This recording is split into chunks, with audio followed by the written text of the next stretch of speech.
Hello everyone, welcome to my tutorial series on Docker. Till now we have created Docker images and containers and also interacted with them. All the apps that we ran till now were stateless, that they were not having any data stored inside them. Those were the applications like Node.js, Python or an Nginx server. Now we want to add storage to our containers. We want our containers to store some data. To begin with, let's understand the images and containers again. We have seen that the Docker image are the list of changes on the top of the base image. The file system that is created by the instructions in a Docker file is a read-only file system. When we run a container from any image, the Docker attaches a writable file system on top of a read-only file system. So all the changes that we are writing in our container are written to the writable file system. But there is a problem with this. Whenever we stop our container or delete our container, this writable file system is deleted. Therefore, it is not recommended to write any persistent data in the writable file system or inside our container. So what should we do if we want to add storage to our containers? Use storage options provided by the Docker.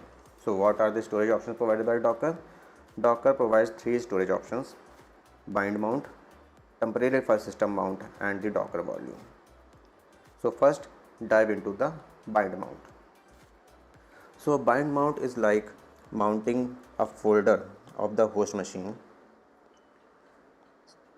to the folder inside our container. So if we are binding this folder to this folder of the container, so any changes that are done in this folder of the host machine will be reflected inside this folder of the container, and similarly if any of the changes are done inside this folder of the container, those will be reflected inside this folder of the host machine. Now let's see bind mounts with an example. I am going to the desktop of the host machine and creating a folder there. Let's name it shared folder. So I'm going to mkdir shared folder. This is the folder which I want to be shared with the container. Now I'm going to run a container and will bind mount this folder with our container. So I'm going to write docker run -d -mount to specify the mount. The type of the mount will be bind. Source will be the path of the host machine. So I'm going to bind this, followed by shared folder, the name of the folder. I'm specifying the exact path here, and the target will be the path inside the container. So the target in our case will be, let's say, temp folder, and we are going to use the image of Nginx.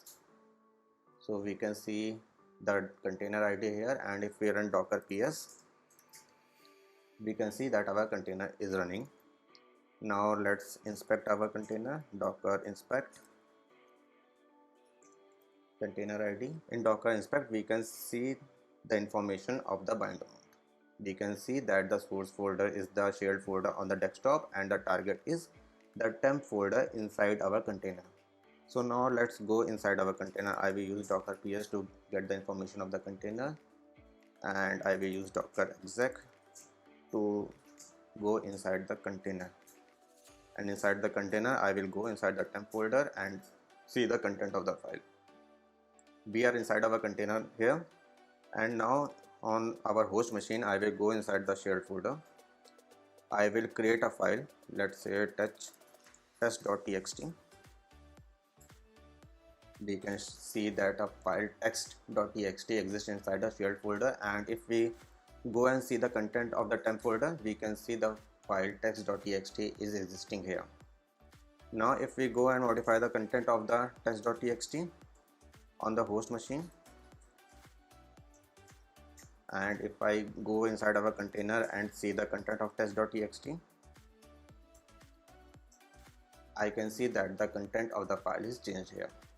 So all the changes that we made inside the shared folder of the host machine will be reflected inside the container. Now what if we create a file inside the container? So we are inside the container and I am going to create a file test2.txt, and if I go to the host machine and see the content, that we can see that file test2.txt exists here. So this is how bind volumes work. We can share content of a folder from our host machine to the folder inside our container. So that's for this video. In the next video we will explore temporary file system and Docker volumes.